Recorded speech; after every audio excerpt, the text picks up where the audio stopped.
Boom, they might not get the better, but if Siggy Boom's on a scaling hero, the team needs to gank that gold lane, right? The team needs to put pressure on. We've seen so many teams fold because they're unable to put the pressure down on that gold lane early on. They're unable to stop these scaling heroes. So I think Vamos has to come into this knowing what the win condition is for the enemy team and for their own team. Wow, this is so interesting. This is like the 4th game in a row where S2G is playing on blue side.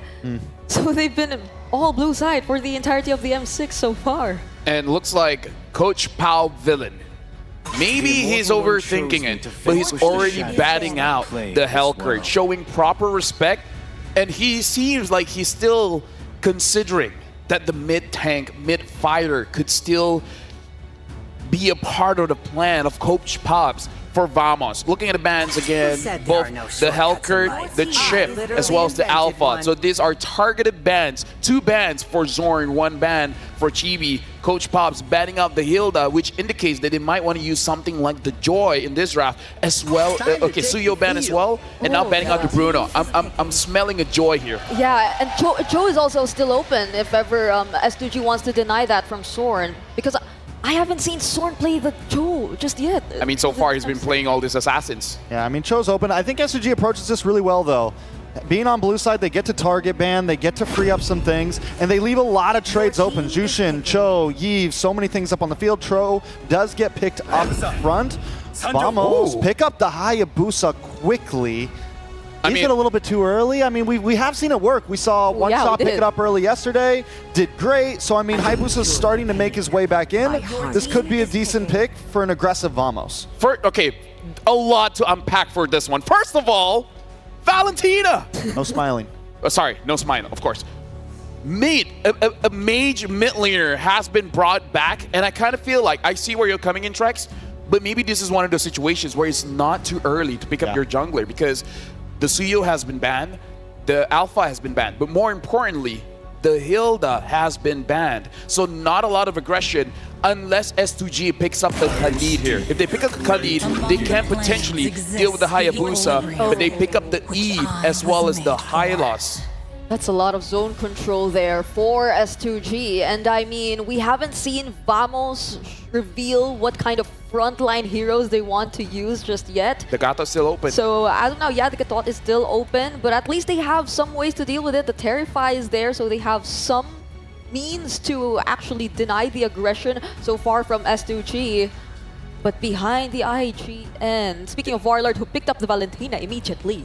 Yep, Warlord chose his IGN because he imagined that if he met the in-game Lord in real life, he would go, wow, Lord. So it's kind of like, oh, wow, Lord. Lord. Yeah, so he's not his... No smiling. Gotcha. No smiling. We got the glue pick. Glue pick's been this pick, this EXP laner that has been spiking itself into the meta recently, becoming more and more popular. And I think it helps deal with things like the Hylos. It helps deal with sometimes things like the Hilda, which is not here. Could also be a overall, yeah, it's just a solid over-round. It does zoning, it can hold its own in the XP lane, it has crowd control. It is this hero that is just kind of taking the meta by storm recently. In terms of ban, on the other hand, they should ban higher fear. I mean, S2G kind of takes that risk of not picking up a jungler, but I think it was a good play overall because as Brigida said, they get so much control with these 3 picks right here. And there's, with the Suyo and the Alphagon, there's plenty of assassins to pick up still. There's plenty of options. For me, Nets has been performing only on the Harif. So if the Harif does get banned here, it's going to be pretty tough. Nets have one. He has one pick that is not good in this patch, but that's his go-to, which is the carry. Yeah, the carry and the Claude. It's mostly just really the Harith and the carry for Nets. And so far, I mean, I think it would fare well against the first 2 or 3 picks that are shown to us here by S2G, the Harith and the Cho, but they have to really be careful of the zone control that S2G can actually provide whenever there is a team fight. I mean, yeah, they have the glue, and it's also a nice pickup, as you've mentioned, because S2G, they've already revealed their potential mid and their XP and roam so far. So they already know what's going to happen in terms of the matchup. I like how they're keeping Nets heroes still hidden because they really need to kind of make sure it kind of falls into his favor. So what do we think we see here from S2G in terms of jungle? I mean, They go for something like the Nolan, the throwback to the Nolan or something. Joy is still open. If they Joy want that. is also still open, definitely a possibility. They could go for something tankier. I feel like Joy's the most solid, right? Especially with the lineup they already have. Yeah. if S2G wants to go for a hyper carry marksman, then they can still pick up something like the Beatrix and then the Fredrin if they want. But yeah, I do feel like the Joy is in the conversation for it. Yeah. Oh, wait, Nolan. Yeah, that's what I said. I was like, Nolan's a possibility for sure. We know how aggressive it can be early game. With a Cho and the possibility once you hit level 4, you start getting some pickoffs. It is dangerous.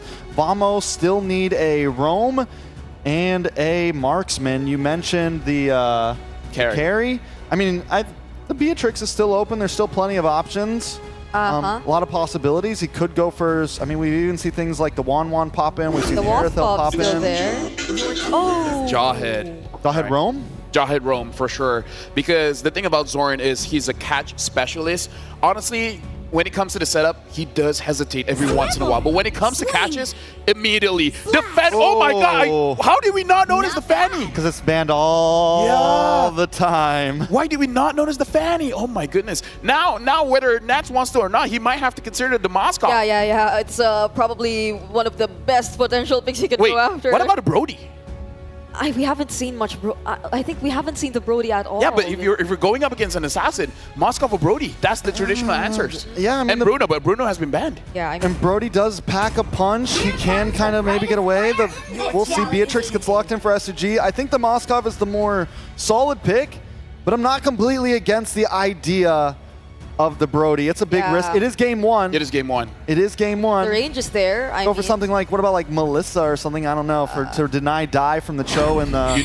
I've been waiting. Wait, what's that? What? Carry. Okay. I mean, like I said, this is Vamos basically trusting their instinct as well as comfort. Yep. Whether it works or not, again, this is a best of 3. They can see how it goes, and then they can adjust in other games. Thank you very much to Trex as well as Brigida for paneling alongside with me. And now we got to throw it over to our lovely friends, casters ENG as well as Naisu. The game is never over, and it's never been closer. There's 6 teams fighting for the chances to move on to the next stage. 3 going home.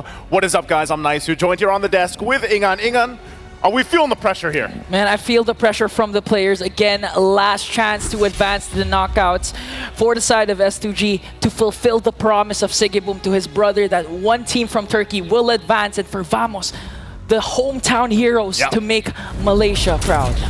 We're going to see if they can do that as we load up. A lot on the line here. Of course, the home team, one of the hopes of Malaysia on the line against the champions, S2G from Turkey. We load up into it. It's a best of 3, and we get off to game number 1. Now let's bring it to a close here to start things off already. The draft is said and done. And there's a couple new things that we're going to see this time around, Ingan. Yeah. Number 1, 2, Nets is actually bringing out the carry to this game to take us through here. So interestingly enough, but also before that, we got to invite you guys watching right now, the M6 Pass, it's now available. There's a whole lot you guys can grab. You can hit level 75 for free all the way, and you can get Claude's Battle Emote, the M6 Glory Avatar. Zorn's taking a couple of damage, and also the new special skin. Don't forget that Dauntless Shield for free.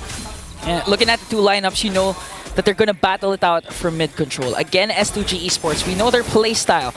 Give a lot of space for Sigibum, the Turkish trigger man, to get enough farm, dominate his laning phase, and eventually, like Brigida mentioned, play around the fact that they have a Beatrix that could go all in against Team Vamos. And for Team Vamos, I like that they're resulting to a much more balanced lineup right now with Warlord having a Valentina. You know, they got the Valentina. I think one of the big questions, too, is the matchup in the jungle. You know, like, dealing with the jungle, we've seen a couple Fannies so far. You know, one that sticks out specifically, obviously, from one shot. But this time in the hands, this matchup is going to be a classic. The Fanny and the Hayabusa. Something that definitely a lot of people love to watch and unfold, but it also comes with a sense of risk. You know, you got to be able to go ahead, secure more so for the Fanny here, the purple buff, play around it. And I'm wondering if Team Vamos will actually put pressure there, or if they kind of take a step back, because honestly, so far from what we've seen, Ingon, they like to take chances, they like to take some risks, and sometimes they get punished for that. Yeah, and previously, the games of Team Vamos, they're used to controlling the early game. They're aggressive, but the thing is, two teams have already used that aggression up against them to their advantage, though why Team Vamos can't seem to close things down for themselves. And looking at the lineup, Nets actually has the tenacity. So in terms of, you know, a rotation coming in from Kazue, if ever they go in and try to go for the gold lane, that tenacity could really be a big help for Nets later on. Starting up the turtle here. Team Vamos going to keep things together. Warlord does have that glorious pathway available to him. As they get they take this very slowly. They did have to wait for Chibi. He's going to make his way. He's got both buffs too. Lunar on the whim. They're actually going to engage. Another ejector coming in from Soren. The first one actually to take down Begin, but S2G, they want to fight it out. Oh, they're going to have to break it out. Lunar's in trouble. They're going to jump back in. What a cutthroat play to bring down Chibi. Now Team Vamos, they still have the numbers here. Split coming in from Smooth. They might want to go for Pagu, but the damage might be enough though. Here comes the Revitalize. Soren throws him out. He gets thrown out. Here he comes. Kazue though. Pagu's already gone. They get the kick. Lunar on Zorn, but they're in trouble. Still waiting for time. RWM comes down. Smooth gets a double. And here comes the Smooth pick, the glue. Trex actually mentioned this a while ago, that in terms of picking this glue, ideally, it's going to disrupt the rotation of S2G, trying to be a thorn in the neck of the lineup. But in this case, he's actually picking up the kills.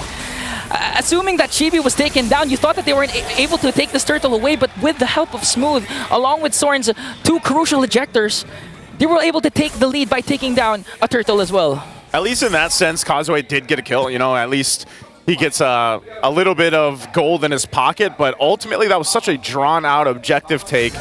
And this is the power of the Jawhead. They go in. Unstoppable Force plus the Ejector. They'll have their own glorious pathway to try and break down Pagu. 4 members are ganging up. Here comes Kazue with the steel cables, but Pagu's the one first man down. Lunar jumps in, gets the kick. Chibi's out of the picture. A good setup once again in the mid lane. They got to disengage. Lunar could be in trouble now. Taking a couple of shots. They set up with the RWM. And now Sugi Boom might actually be trying to get the shot out, but it looks like they're just going to back off. Luckily, Lunar was able to escape that thanks to Begin's real-world manipulation. That was the signal for Team Vamos to let's not overextend. Let's learn from our mistakes the previous games. If we have the lead, we have to hold on to it. We can't give S2G Esports an opportunity to turn things around, because right now their aggression of Team Vamos is actually calculated. It's not overdiving, overcommitting. Yeah. This time it's all about discipline, and Kazue goes in with the steel cables, but the cutthroat might actually be able to save this, but Kazue, with the fast hands, takes down the tankiest hero of Team Vamos. That's what you call confidence here, Ingon. 3-0 now. Got enough to go ahead and just visit a lane, get a kill, and get out. Especially when he's buffed up. You know, that's great for him. Also, you can see this. Kazue is going to pick up that War Axe. He's got that available. Nets and Siggy Boom both have just relatively been pretty chill. You know, farming up in the lane. BOD now picked up here for Siggy Boom. The power spikes are going to come in. And look at that push also. Playing on that macro level again. They might try to set things up here on the top. Again, Soren with a beautiful ejector. Pagu has time to use the glorious pathway. Here comes Kazue though. There's the kick again. Lunar's been on point. Look for Chibi, but he's going to get stopped in his tracks. They're in trouble. Sugi Boom! And they take down Lunar and Kazue, but Sugi Boom picks up a kill of his own, trying to bring down Chibi. And a shutdown there coming in from Smooth. That was a quick response once again from Team Vamos. Still in the mid lane, focusing down the turret. Pagu is going to try to do much here alongside the help. They hold on to the mid lane turret, but they will lose that buff. And now the fact that the turtle's up, Team Vamos will make their way. But notice, you know, all this action here, Ingon, has led us to essentially an even game. You know, nothing too crazy in terms of economy building up. But what you do have to pay attention to is how many turrets start to fall at this point. You know, S2G did get that bottom one down, and it looks like they might be trying to get some more here. Right now, the focus objectively is the turtle. If they can secure it, Lunar's been doing so much work, man, to get the setups with the kick, and it's a little bit more difficult for him in comparison to Zorn. Zorn, for the most part, just goes in with the Unstoppable Force and just tosses someone in the air, whereas Lunar's got to be a little more finesse with it as they approach this turtle here. Okay, here comes the clash. Glorious pathway is there, but Chibi gets the turtle. Will they go for it? Zorn, look at the Unstoppable Force, but Kazue manages to turn things around and use the cutthroat in and Steel Cables to bring down Raja Emote, but Team Vamos will secure that turtle. That's what feels bad, you know? I mean, when you lock in with that ultimate from the Jawhead, that Unstoppable Force, you can't help it, but you're going to travel with them. It's still going to be used. Lunar, I'm not sure if he's going to find anything here. Warlord's pretty much safe at this point, and they back off. You know, that's one of the prices you pay for picking the Jawhead, but nonetheless, Zorn's been doing work, like I mentioned, alongside the opposite roamer here in Lunar. And as they approach this point of the game, obviously those pickoffs are going to pay a part, but essentially this is where we start to see that shift also for the gold laners to start to shine. You can already see it too. Both gold laners having a kill for themselves. You saw the Malefic Gun also being picked up by Sigiboom recently. And so the damage profiles are going to be there for those gold laners. Nets, he's still working, I believe, on his third item. He's got Golden Staff and Corrosive Scythe. So he's pretty much nearly there. He's going to be in a good position to go ahead and fight this Lord when it does come up. They still have some time, you know, less than a minute to build up to here. Be great for either team, too, if they can actually focus down. Oh, no. Sword Ejector plus the throw on to begin gets deleted in the mid lane. Wow. Surrounded by 5 members of Team Vamos, and they made quick work of that mid lane turret. As I was about to say, if they could get one of the mid turrets down, that'd be great. And it's Team Vamos that does it off the play from Zorn. So now buff's going to be secured. Still finding some time for themselves. S2G, though, taking a look quickly at the items before we get to that next big fight. You can see it. Glowing Wand already locked in here for Eve for Begin. And then building into it, you know, you're not too tanky yet for Pagu. He doesn't have a completed item. He's kind of going, you know, that mixed up build, chop suey build, if you will. Yeah. Eventually getting to the point where he will have those items, but he's mostly relying on the fact that you just kind of go in, tank things up, drop down, and revitalize in Glorious Pathway. And so far, building into it, we've seen a lot of the times where Warlord takes that Glorious Pathway alone. So you have this interesting fight for both teams on how they can utilize cutting people off or slowing people down. And this is what I was talking about, the pressure on the buffs. Okay. It's going to start up. Okay, coming in from Lunar plus the real world manipulation. They have their glorious pathway of their own. Swords is first man down. But Timmy goes in with a weaky shadow kill. Is going to take down one more. And Smooth with a split to bring down a Pagu.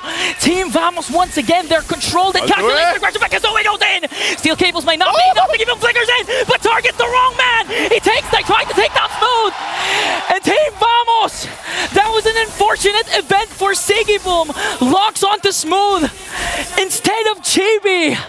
Oh no, it's not looking good for the Turkish Kings.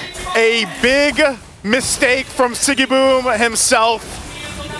Goes in, flickers in, and gets punished, and now all of that might result in a Lord unless something can be done. S2G, they want to get a position for it. Slowly but surely going to approach the fight. Okay, Pagu, just casting a glorious pathway to make sure Team Vamos doesn't continue with their regression. There was an attempt to go for that Lord for Kazue, but the thing is, S2G, they don't want to risk anymore. Again, they have a lot of outer turrets still. In terms of clear wave potential, they still have Sigiboom with the Beatrix that could easily burst down the first Lord right away. So S2G Esports, they still have an opportunity here to not let Team Vamos maximize the first Lord. This is why safely do so. This is why, man, like, the Valentina is always a good pick. It's always like a priority too, not only for the fact that you take ultimates, but the Terrify mechanic could actually be pretty devastating in certain situations, you know? So now they play around this Lord, marching in the mid lane, a Warlord still holding on to a Glorious Pathway. They do deal with it, but they're trying to keep this buff together. This might break out in the fight if they're not careful. Smooth, popping the split. Nets cutting that wave there on the bottom side. Wants to push into that tier 2, and Zorn just around the corner, not wanting to toss up Pagu, of course. Ice Queen Wand now pick up for Big and 2. That's going to be helpful for them when they set things up with the real world manipulation. But right now, they kind of just have to hold on the best they can, buckle up. Lunar getting a check, they're going to go in. Oh, Glorious Pathway plus the real world manipulation, but Team Vamos, 5 members are still here. Kazue, though, tried to go for Nets, but the problem is Nets was surrounded by a lot of members from Team Vamos, and Kazue trying to look for a proper angle and catch Team Vamos off guard. This is it looks like they want to fight. It looks like Lunar's like, guys, I'm going to go in for a kick. We know the conceal's gone. We know there's no unstoppable force. They commit! They commit! Sigiboom bursted down, Smooth! That's 1 member down for Team Vamos. And that was a well worth it trade for S2G at this point. Any kill that you could get is value per value for S2G. And with that play, they might actually be able to take down a top lane turret. You're seeing it here, you know, despite what we witnessed earlier on, it is the advantage for S2G to go ahead and push on these sides of the map. Even the mid turret, it looks like they're going to go for a Warlord. Oh, they're going to try and pushing out Warlord's glorious pathway. Kazooie onto the backline with the steel cables. They're going to take out turret. Here comes the shadow kill. Gets it off. Pagu is going to be in trouble now. Nets cleans up the kill as he takes a shot. They're not going to commit anymore. They have to back off. S2G loses 2. They lose 2. They were able to take down a mid lane turret, but that might not be worth it for Team Vamos right now. Because just look at the aggression, just look at the push, just look at the throw! They're going to have to get away. Kazuya has a couple spin wheels on him. He's burning, but he'll get back to base. And they hold on the best they can in the defense. Still 2 members down. They'll come up. He's going to lose his purple buff. Whew, Team Vamos, man. They don't want to let up here. Discipline. Again, for Team Vamos, calculated plays, and at the same time, I don't recall when was the last time Kazooie had his purple buff. Because 10 minutes in, 9 minutes in, Team Vamos was already able to take down a mid lane turret. That's why they were able to camp out, but the kick from Lunar! Again, a kick. Chibi, the target, the perfect one. S2G is able to find, and now, is this the chance? Is this the opportunity for the Lord to be open here? Lunar still checking things out. Zorn, though. Okay, Pagu just trying to soak up the damage to Glorious Pathway. Kazooie goes in, cutthroats onto Nets, but Nets with the tenacity, able to sustain. Smooth going for the backline with a split. Manages to get onto Siggy Boom. And Nets just trying to do the free hit, though. Surrounded by 4 members of S2G. Here comes the counter attack from Team Vamos! They get the flicker out. Kazuya is back, but Nets will pick up the killing spree. And they pushed in the wave a little bit longer. Kazuya will try to keep it at bay, but now, Lord, it's going to be started up by Team Vamos. The back and forth between both teams so far, Ringon, has been intense, just as much as the series has. But that'll be an objective secured. Zorn trying to stop Kazuya, toss him up with the injector, and here he comes. TB to pick up the kill. A purple buff attempt for Kazooie resulted to a Team Vamos Lord takedown, plus a kill onto him as well as Team Vamos on the push. They have minions onto the top and onto the middle lane. They're going to march in. Top turret going down, mid as well. Lord will make its way here as they get all base turrets down. Getting ready for the end here. Team Vamos in position, full forced and ready to go. You have Warlord with the glorious pathway. Causeway almost up. They're going to try to delay this as long as they can. And here's the response. Here comes the ejector plus the glorious pathway. Kazooie doing his best to try and defend, but Team Vamos focusing on the crystal. They have the real manipulation. A kill onto Pagu, a kill onto Lunar. Team Vamos locks on the crystal, and they will take game 1 away from the Turkish Kings. Team Vamos. The back and forth, back and forth. It's never been closer for them, and they take the first blood in the series, this best of 3. What a performance from both teams, but this time around, Team Vamos came together. Zorn threw the right targets. Both roamers, man, on point, really. But this time around, Team Vamos will get it done. Let's throw it over to the panel to break down game number 1. Thank you very much, Ingan, as well as Naisu, and that is Lord Smooth. When Smooth on that glue, really performing. And Trex, I already see you want to change your predictions here for instead of a 2-1. Looks like Trex will be changing to Vamos 2-0. Lord Smooth, baby. Warlord Smooth. It's a Warlord Smooth combo right there.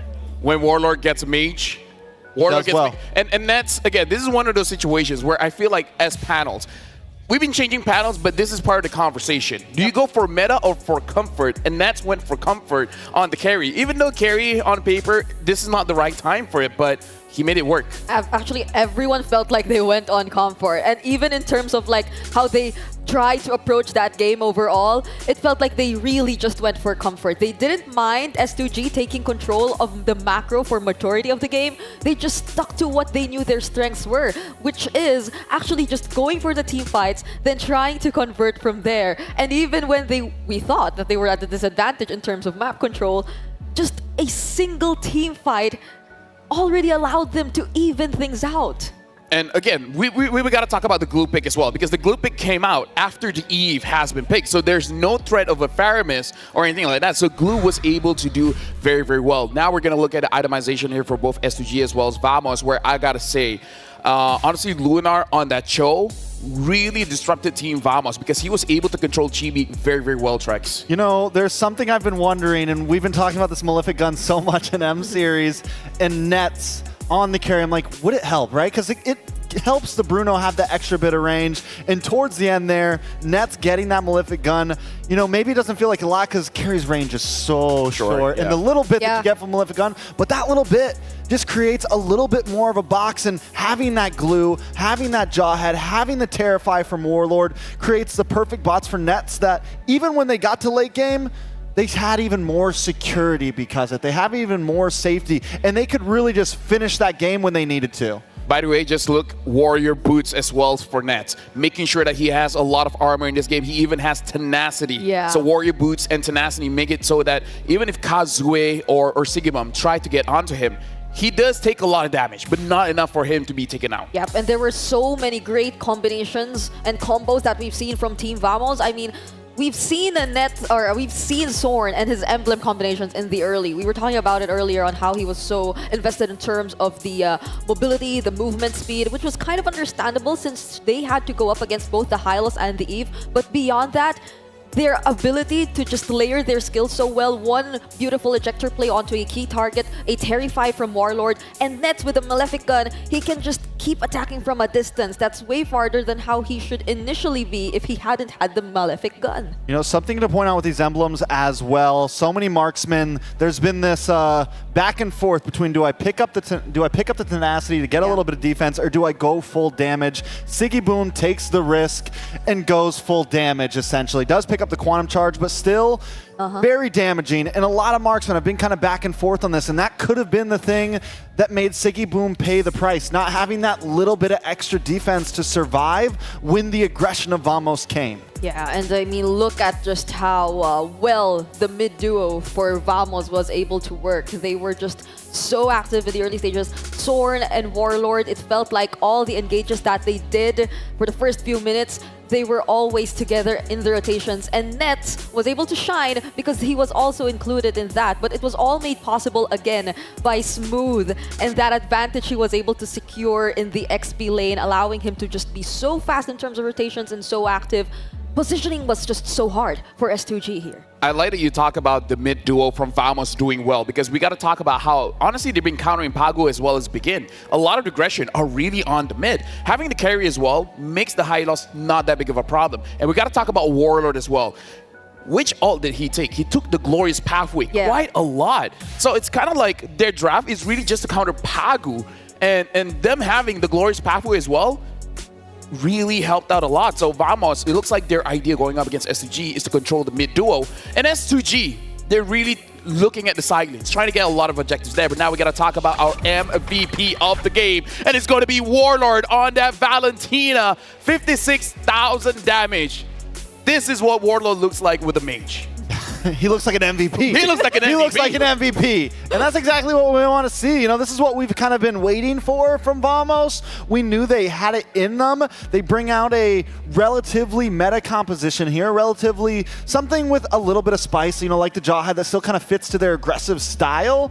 But overall, it was a solid Vamos identity-driven composition, and Warlord took full advantage of that. And I love what you said about taking the Glorious Pathway. It also helped deal with the Cho. Yeah. It helped give the team their movement. I mean, overall, it just was the answer. Something to talk about is his emblem set as well as items. He didn't go for the Enchanted Talisman. He just went for Inspire, and a little bit of that cooldown as well is from the boots, as well as the other items that he had. So honestly, a different way to build Valentina here. Now we're going to look at the game highlights of what Warlord really did throughout the game, where as a mid laner, so this is in a way him playing the mid lane, but he still plays the tank. Yeah, and I mean, this is how Team Vamos was able to play against the Fanny. To think that their only major lockdown was really just the Jawhead, and we've seen some overextensions with the Unstoppable Force from time to time, but they were just able to time their skills so well, those crucial skills so well, that even when Kazue did attempt to go in for the team fights, as long as they were together, they just knew how to juggle their skills in order for Kazue not to have a great time. Yeah, you know, I love how you said he almost played a tank, because it also pairs up even more with getting those cooldowns, taking the cooldown emblem, taking the cooldown boots, just the whole deal. He's able to use his skills more. He's able to get more Terrified. He was a beautiful peeler for the team. And then taking that glorious pathway, like what we just saw during that S2G's purple buff, he essentially nullifies some of the effects of the enemy RWM, right? He essentially nullifies some of that so they can actually move freely in these fights. Yeah, and of course, we got to highlight the real tank of Vamos, Lord Smooth on that glue. The glue really helped the team out because, again, considering the Jawhead really is not all that tanky, so Smooth had to work overtime. But because of the aggression coming in from both the Jawhead as well as the Valentina, made it so that there's enough backup to make sure that the glue doesn't get taken down. But now we got to talk about game number 2 because S2G performed the macro game very, very well. We have to remember that they ban out the Hellcurt in game number 1. Maybe this time they'll open up the Hellcurt and ban something else. I mean, the intention was there. They knew what to target, or at least what they wanted to target ban, and they denied the Cho even. So it did feel like they were able to get their hands on the heroes that they wanted to, but then it didn't stop Team Vamos from eventually picking up their comfort heroes if they were that limited in terms of the meta go-to priority picks that are available. Well, you know, there's one thing that I've noticed with a lot of teams right now. There's one thing I've noticed in the current meta. Macro is good, right? Yep. But micro has been seeming to win. 5v4s, if you're able to get the kills, it can come out on top. All you need is a big team wipe, and now you have the macro, right? And I like the way that S2G approached those off lanes. But a lot of times when the big fights come, they were one member down, or one member was a little bit late, or Kazue didn't have the right angle, didn't have the right setup, and Vamos was just grouping up. It's like, fine, you can attack our off lanes. We're going to take out 3 of your members and just finish the game. We're going to take out 3 of your members and get the next Lord. We're going to continue to take down your mid trio, and it's GG's. I like that you mentioned the mechanics has to be on point. For you guys at home, if you guys want to splash this emote over again, water, water, water, water. ROG, unleash unmatched gaming performance with the ROG Phone 9 Pro, a mobile masterpiece that seamlessly blends high-powered gaming with a sleek, modern aesthetic. Don't smile. Don't smile. Water! Make sure you guys grab the ROG Phone 9 because if you guys want to win more games, you guys need awesome mechanics. If you guys want awesome mechanics, you guys need an awesome phone. And if you guys want to do well, you need a lot of energy. So we got Hello Panda for you guys. Fuel your game with Hello Panda. Hello Panda. Hello Panda. While not smiling, of course. Okay. Hello Panda. Hello Hello Panda. Panda. Semua suka biskuitnya. It's in Malay, but it's okay. I got you. Crunchy Biscuits.